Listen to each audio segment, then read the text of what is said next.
morning, it's May 24th. This is To My Liberal Friends. On Monday of this week, I talked about the dumbing down of America. I was specifically talking about the lower academic standards and requirements at all levels of our educational system. But if we're being honest, the root of the problem lies in elementary and secondary schools throughout the nation. The one positive thing that's come out of the COVID pandemic was that parents got to see what their children were being taught or not taught because of remote learning. They got a first-hand view of how many teachers were infusing the curriculum with their own personal biases, and nothing gets mothers riled up faster than someone influencing their children in a way they don't agree. One of the results of this awakening by parents has been parents attending school board meetings and demanding that they have a say in what their children are being taught. This has made school boards and the teachers' unions fight back, with some of them saying that they will dictate what they teach, and it's not the parents' role to tell them how to do their job.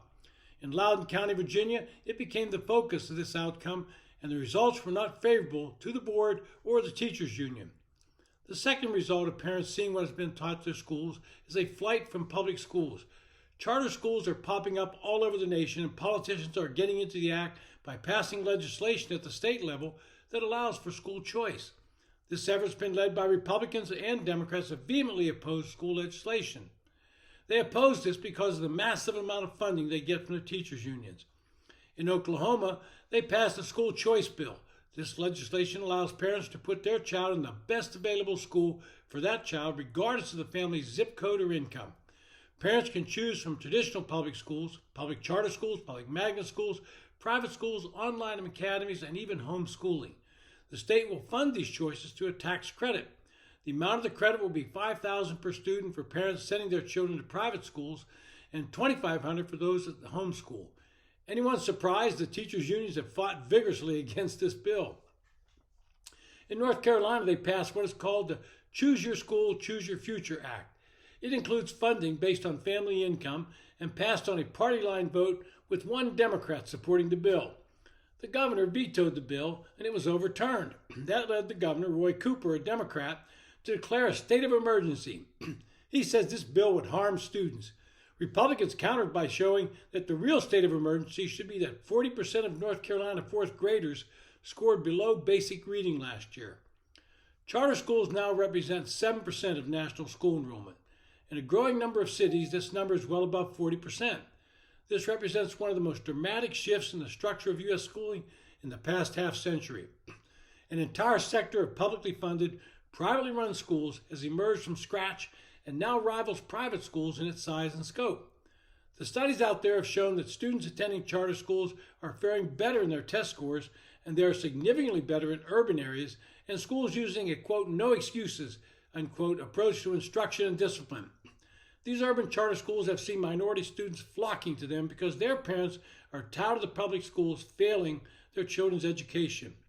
Parents are tired of teachers and schools using the classroom as a social experiment. They're tired of having their children taught that they're inherently racist based on the color of their skin. They don't want their children taught that one race is oppressed while another's an oppressor. They're extremely upset about the barrage of sexual material being brought into the classroom at an earlier and earlier age.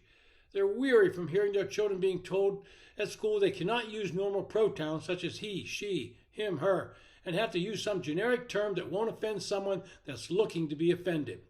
And they're shocked to hear that teachers are asking their children to consider their own gender and consider if they're actually another gender or non-gender.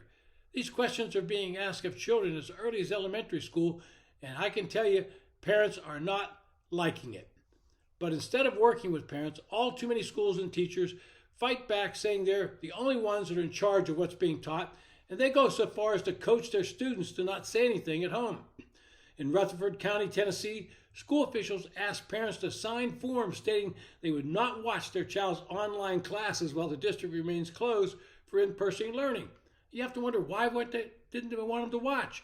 The district released different guidance, but only after parents complained and the policy made headlines.